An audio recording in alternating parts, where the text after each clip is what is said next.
Hello, everybody. My name is BJM Fan, a big fan of origami. Today, we're going to learn Origami Math Genius.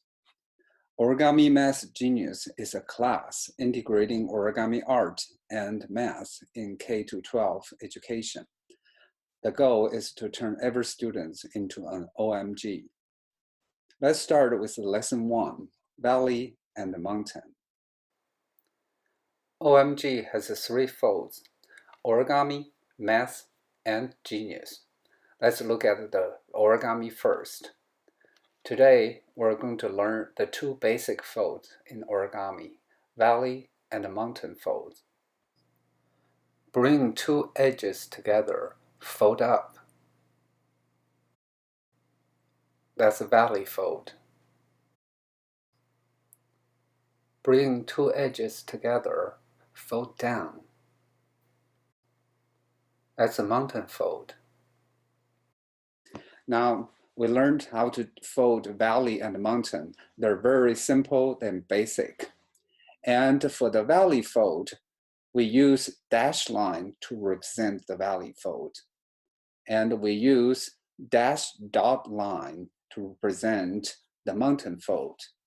Origami uses these 2 line symbols in folding diagram to guide us how to fold. We need to know these 2 symbols. Next, let's look at the math. Let's look at the 2 basic shapes of origami paper: square and rectangle. Do you know what's the difference between a square and a rectangle? Well, a square has 4 sides and same length. For rectangle, only the 2 opposite sides are same in length. All corners of the 2 shapes are 90-degree or right angle. Every fold has a mathematical concept. Let's look at one piece of a rectangle. If we make a valley fold in the center, this fold divided one piece of paper into 2 equal parts. Each part is 1/2. It means a fraction in size. Now look at the angle. A line is 180-degree. With a valley fold in the center, it divides the angle into 2 equal parts of angle. Each part is 90-degree. A math application is arithmetic. If the longer side is 12, what is the half of this length? If the longer side is 11, then what is the half of 11?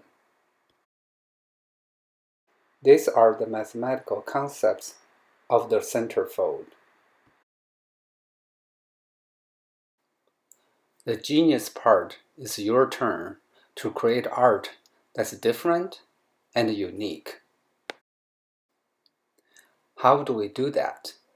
We need some creative thinking. One way of the creative thinking is to change the function of origami model. In this case, the mountain fold is used for name card, and the valley fold is used for birthday card. They're new and different from the origami models.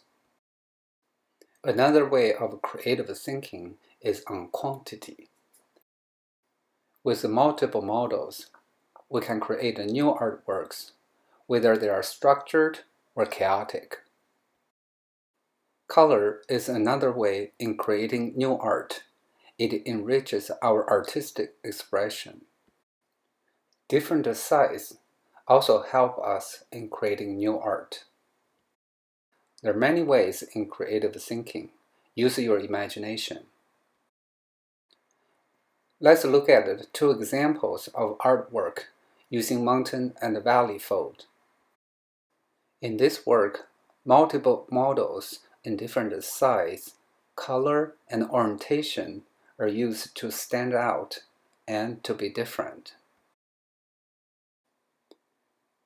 In this artwork, multiple models in many different colors are staggered to create a colorful wave. I'm sure these two examples will inspire you to create your own art. Now it's your turn to be creative.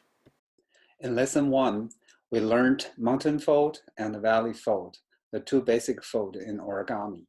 We also learned the creative thinking. I hope you can apply those skills to create your own art that's different and that's unique.